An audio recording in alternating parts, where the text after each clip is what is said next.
Hey guys, welcome back to my channel. We are here for a quick update regarding the Meg Thee Stallion and Tory Lanez trial, really the trial for Tory Lanez and what was going on in the courtroom today. It appears that Meg Thee Stallion took the stand and y'all, it was action packed, lots of testimony, and right now they are on lunch break.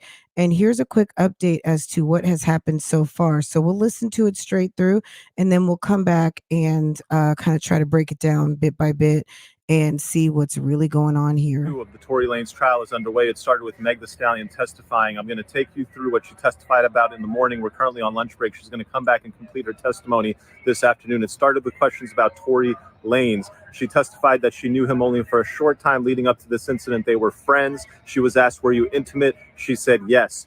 She was asked, were you exclusive? She said quite happily no. Then they asked her about her relationship with Kelsey. She said that she's known Kelsey since freshman year of college. How do you know her? How would you describe the relationship? I found her answer very interesting. She said, I quote, we did everything together.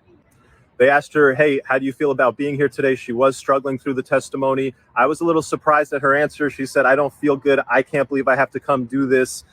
Not really sounding like a victim to me. She's a strong Black woman. That's the image that the jury, I think, would have gotten of her. And I expected her to say something more like, I'm here for justice. I'm here to tell my truth. That man shot me. They asked her about when they left the party and when Tory got there. So she explained that initially she had gotten there with a larger group of people. Then later she asked Tory to come. By the time Tory got there, it was a lot fewer people. And then towards the end of the night, they asked her who was left. And she said it was basically just me, Tory, and Kelsey. And then we got in the pool. Then she said that when they were in the pool, her wig started getting loose. It was coming off. She felt uncomfortable, so she wanted to leave. She told Kelsey. Her and Kelsey went to the driver and said, hey, we want to leave. And this brings up the first point of contention where, according to Meg, the driver said, I won't leave without Tory. Now, obviously, Tory's team says Meg said she won't leave without Tory. And then the person actually, the defense attorney asked, well, why didn't Tory want to leave? And everybody was waiting for the answer to that question because that's the whole Kylie Jenner angle. Unfortunately, the defense objected. The judge said sustained. She didn't answer the question, why didn't Tory leave? The whole situation in the car. She testified that, hey, look, we all got in the car. I got out. An argument started to break out. Basically, Tory started the argument. I was shocked when she dropped and admitted that this argument started with Tory saying to Meg, hey, why are you snaking your friend like this? And basically revealing that he had hooked up with both of them, that they had been cheated on by him. And this sort of led into the whole big fight. At one point, she gets out of the car, but then she did get back in because they convinced her to get back in. And then we get to the shooting. And here, there was some shocking stuff. So here's some of the key stuff. One, Meg described that, hey, look, I got out of the car. I looked back over me, and then I saw Tory holding a gun, pointing it at me, and he shot me after he said, dance, bitch. But then this is the prosecution asking the questions. And even in the prosecution asking the questions, she said stuff that makes you scratch your head, which leads you to believe that what's going to happen under cross-examination. The prosecution asked her this: where was Kelsey when Tory was doing the shooting? You know what Meg said? Meg said, I didn't see Kelsey. I only saw Tory. Question: was she in your field of vision? Because she's right there. Where was she? If you can't answer that question, that doesn't seem like it adds up, especially not in a case where the theory from the other side is that there was a struggle and that Kelsey was the one who let off the gun. If the victim can't tell you where Kelsey is, that seems highly problematic to me.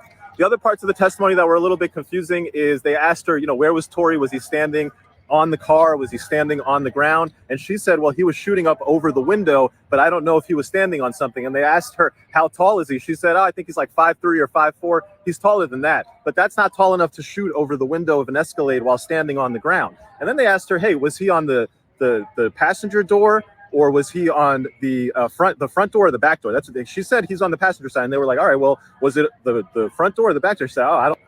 The other part of her testimony that I found a little confusing, and it didn't mesh with what the prosecutor said in his opening. The prosecutor said in his opening that Kelsey went to where Meg was, and that after Kelsey went to where Meg was, after Meg had been shot, that Tory was approaching them. Meg's testimony today was different.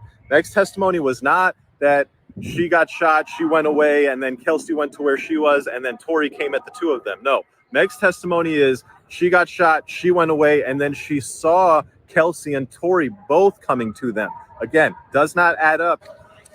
We finished with why did you not tell the police the truth? And this was very interesting, whereas typically prosecutors are in the business of supporting police officers. Here they elicited testimony where Meg said, look, I didn't tell the police the truth because this was around the time George Floyd had been shot, and I thought if I told them the truth, they were going to shoot Tory.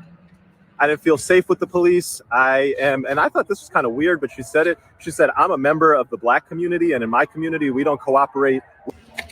What do I think? I think that the rest of the direct testimony is going to come out. It will be interesting. I think the defense attorney has a lot of room. Hey, what's up, bro? I think the defense attorney has a lot of room to poke holes in the story. And I think the rest of the witnesses are going to say things that the defense attorney is going to have to show that it doesn't all add up. That if Kelsey was right there, how is Meg Thee Stallion going and telling you that when I turned around and I saw Tory shot me, I have no idea where Kelsey was? Day 2 of the Tory Lanez trial is underway. It started with Meg Thee Stallion testifying. I'm going to take you through what she testified about in the morning. We're currently on lunch break. She's going to come back and complete her testimony this afternoon. It started with questions about Tory Lanez. She testified that she knew him only for a short time leading up to this incident. They were friends. She was asked, were you intimate? She said yes. Okay, so this is interesting. So, of course, day 2 of the testimony. So, initially, what I'm hearing, I think Meg has told all of us that her and Tory were just friends. Now, to a lot of people, just friends means a lot of different things, but I think that for a long time, we didn't know whether there was some sort of relationship there or not. She never really copped to one. I think she told the public that there wasn't one. Does Meg Thee Stallion owe us any details of her sex life? No. But when there was a criminal situation that happened, the police got involved. She was shot in the foot. It was time to kind of fess up and tell people what was going on. So, just from there, at the end of the day, Meg is a victim, and I don't doubt that she's a victim. I truly doubt that she shot herself in her own foot. Something obviously happened, but it lends to your credibility and it doesn't make you look good. Did she owe everybody like the details of her and Tory Lanez relationship? No, but it would have made a little bit more sense to know that she and Kelsey were both sleeping with Tory Lanez at the same time.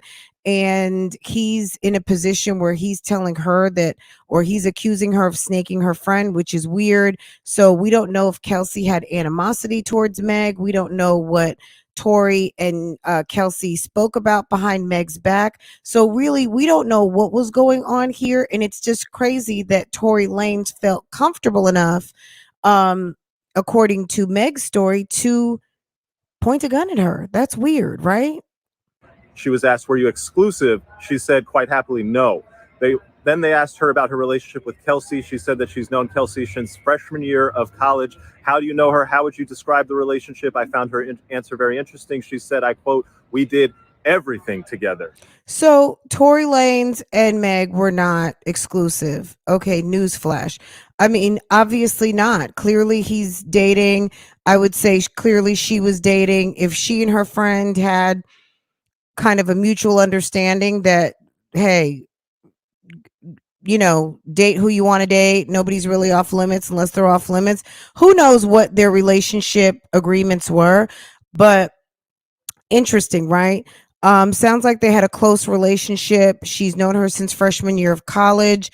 I'm not sure how old Meg is, but let's say they've known each other 8 to 10 years and they've done everything together. Okay, good. They're best girlfriends. That's not odd.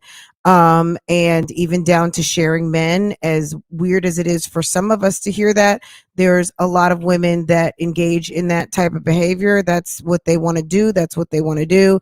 And that's how some younger women roll. Whether they're sharing a guy or have dated the same guys. I mean, that's not out of the ordinary for women and men. They asked her, hey, how do you feel about being here today? She was struggling through the testimony. I was a little surprised at her answer. She said, I don't feel good. I can't believe I have to come do this. Not really sounding like a victim to me. She's a strong. Well, I don't know. I think that's a little, well, look, this guy is a blogger. He's an attorney by trade. He is giving his eyewitness account of the testimony. He's not a news reporter, even though he does have a great presence and all of those things. At the end of the day, we can't really. I don't know that there's a textbook definition of a victim. It's been 2 years.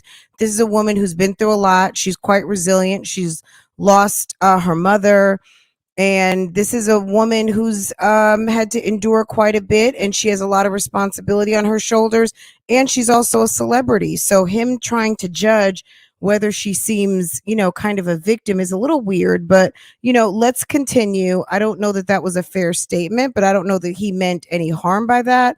Maybe he's just kind of referencing that she seemed very calm, cool, and collected, not sounding like a victim. I don't know that there's a handbook for how victims are supposed to be. And, so yeah, that's Black my woman. That's opinion. the image that the jury, I think, would have gotten of her. And I expected her to say something more like, I'm here for justice. I'm here to tell my truth. That man shot me. They asked her about when they left the party and when Tory got there. So she explained that initially she had gotten there with a larger group of people. Then later she asked Tory to come. By the time Tory got there, it was a lot fewer people. And then towards the end of the night, So she was there. They were at Kylie Jenner's house, in case he hadn't said that. And so she was there with other people, or there were a lot of other people there. The night is winding down. She calls him, asks him to come over. Maybe not a good, look, again, not to blame the victim, but sometimes all your friends don't need to be where you're at, right? they asked her who was left, and she said it was basically just me, Tory, and Kelsey, and then we got in the pool. Then she said that when they were in the pool, her wig started getting loose. It was coming off. She felt uncomfortable, so she wanted to leave. She told Kelsey. Her and Kelsey went to the driver and said, hey, we want to leave. And this brings up the first point of contention where, according to Meg, the driver said, I won't leave without Tory. Now, obviously, Tory's team says Meg said she won't leave without Tory. And then the person actually the defense attorney asked, well, why didn't Tory want to leave? And everybody was waiting for the answer to that question because that's the whole Kylie Jenner angle. Unfortunately, defense objected. The judge said sustained. She didn't answer the question, why didn't Tory leave? The whole situation in the car. She testified that, hey, look, we all got in the car. I got out, an argument started to break out. Basically, Tory started the argument. I was shocked when she dropped and admitted that this argument started with Tory saying to Meg, hey, why are you snaking your friend like? So Tory, look, Tory sounds like he's with the shits and the bitch assness. For him to be in the car, start an argument with Meg and her friend, is weird. Why he would want to start an argument with the two friends, especially if the two friends maybe had some sort of arrangement, or Meg really didn't care who Kelsey was sleeping with. If she wanted to sleep with Meg's leftovers or whoever she was dealing with casually, maybe that's how they rolled. Who knew? I mean, that's just weird to hear that Tory Lanez started the argument. That's weird and strange, but it's also strange for someone to get shot in the foot at the end of the night also. This and basically revealing that he had hooked up with both of them, that they had been cheated on by him. And this sort of led into the whole big fight. At one point, she gets out of the car, but then she did get back in because they convinced her to get back in. And then we get to the shooting. And here, there was some shocking stuff.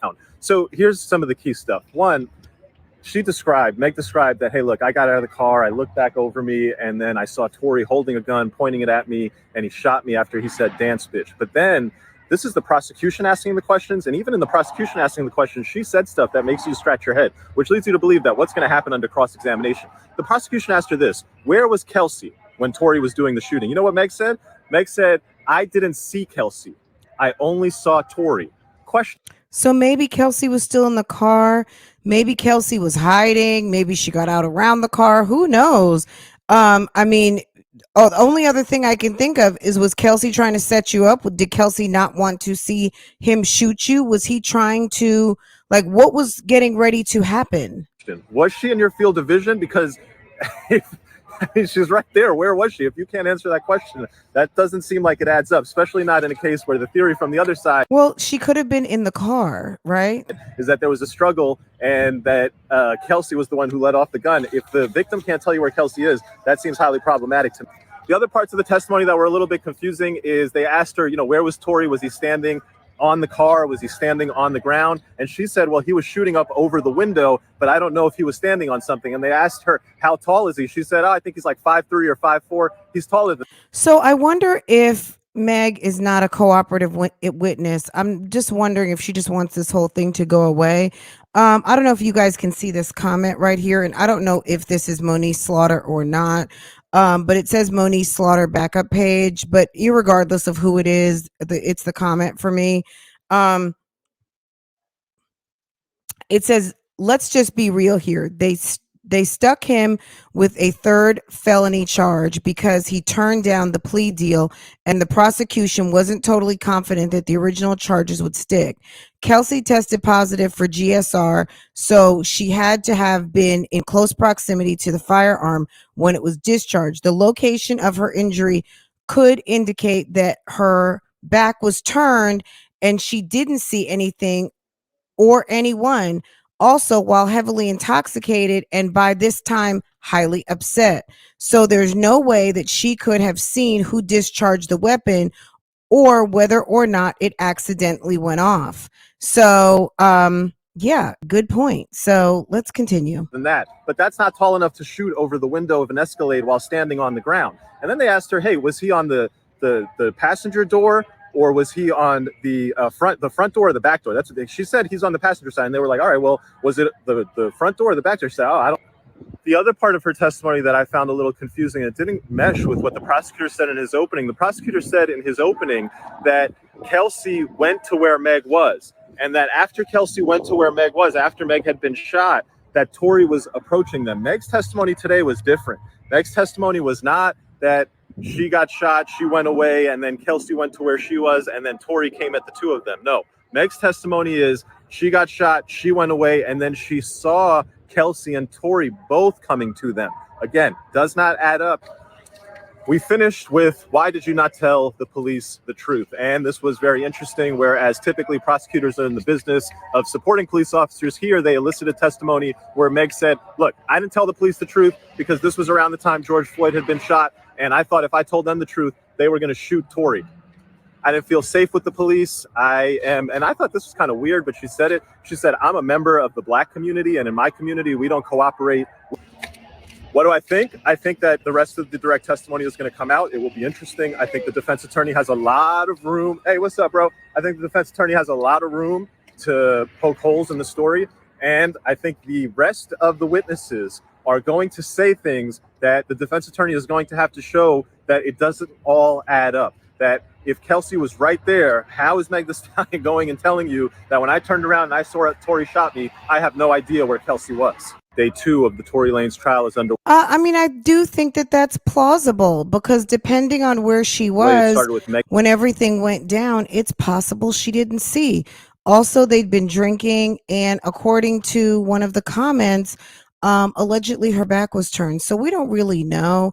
At the end of the day, the bottom line is this. I doubt, I'm going to just keep going back to this. Meg didn't shoot herself in the foot. I mean, so someone shot her, right? Who shot her? We don't know. And I guess we're getting ready to find out. So this is part of day 2.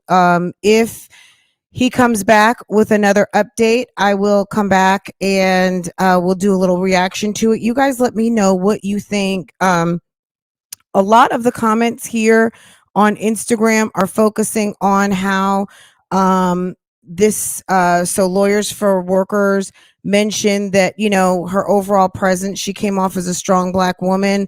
You know, I don't know what to say about that. I think that a lot of us are sick of the strong Black woman commentary, of the strong Black woman moniker. She's just a woman like anyone else showing up for court. And the strong Black woman moniker, hopefully, you know, for some, they don't like it. I mean, strong Black woman almost sounds like superwoman, and it also has some negative connotations, which is a whole nother discussion. But we don't have superhuman strength. We are people just like anyone else. And Meg is a victim. She was shot in her foot. She potentially was betrayed by 1 to 2 friends, and that is a theme that we've been seeing in the news lately, of people being betrayed by people they thought they could trust, people that they thought that they were friends with, people they thought they had relationships with. And she's probably very hurt. And someone who has not a lot of family, has decided to move on, and maybe this is just something she has dealt with and really isn't happy about dealing with it again. So who knows? Next update, I will be back, and we will talk about it some more. And if you have any comments, put them down in the comment section.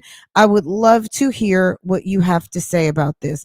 Anyway, guys, if you're new here, make sure that you're subscribed to this channel. These premieres, lives, and video drops are typically subscriber only in the comments, in the live chats.